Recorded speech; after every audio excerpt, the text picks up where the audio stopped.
ہر قسم کے مجرب اور پرتاثیر وظائف کے لیے اذکار آمین چینل کو سبسکرائب کریں اور اگر ویڈیو اچھی لگے تو لائک اور شیئر کریں۔ السلام علیکم ورحمۃ اللہ وبرکاتہ۔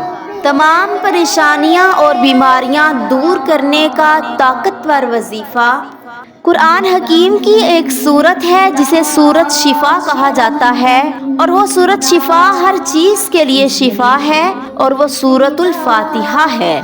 بخاری شریف کے اندر روایت موجود ہے، حدیث موجود ہے کہ آپ کے زمانہ ہی سے صحابہ اکرام رضوان اللہ تعالی علیہم اجمعین اس سورت کے ذریعے شفا حاصل کیا کرتے تھے۔ اس کی 7 آیتیں ہیں۔ سورت فاتحہ عرش کے خزانوں میں سے ہمارے نبی کو تحفہ ملا ہے، اور حیرت کی بات یہ ہے سورت فاتحہ امت کے پاس ہے اور امت پریشان ہے۔ سورت الفاتحہ بیماروں کے لیے شفا ہے۔ سورت الفاتحہ بے اولادوں کے لیے اولاد کا ذریعہ ہے۔ قرض میں گرے ہوئے لوگوں کے لیے قرض کی خلاصی کا سبب ہے۔ تنگ دستی کا شکار گر اگر سورت الفاتحہ کو پڑھے تنگ دستی ختم، پریشانی کے اندر سورت الفاتحہ پڑھے پریشانی ختم، اور اگر انسان جیل اور قید کے اندر ہے یہ سورت پڑھے جیل سے رہائی، قید سے رہائی مل جائے گی۔ اور اگر سورت الفاتحہ انسان کسی بھی مشکل گھڑی میں پڑھے گا، کبھی بھی ایسا نہیں ہو سکتا کہ سورت فاتحہ پڑھے اور مشکل دور نہ ہو، لیکن ہمیں پڑھنے کا سلیقہ نہیں آتا، طریقہ نہیں آتا۔ سورت الفاتحہ کو ترجمہ سے پہلے یاد کریں۔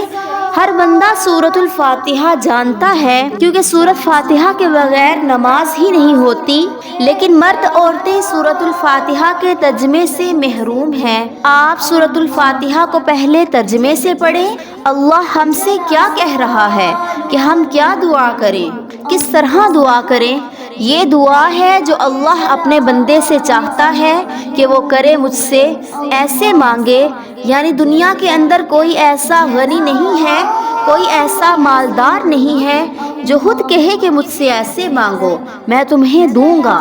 لوگ تو کہتے ہیں کہ ہم سے کوئی نہ مانگے، لیکن واحد ذات اللہ کی ہے کہ ہمیں طریقہ سکھا رہا ہے، پہلے میری یوں تعریف کرو پھر مجھ سے یوں مانگو اور یہ مانگو۔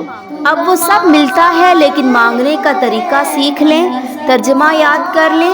اس کے بعد سورت الفاتحہ ہر پریشانی کے لیے، ہر بیماری کے لیے، ہر آفت کے لیے، ہر حاجت کے لیے 41 مرتبہ پڑھ کر دعا کریں۔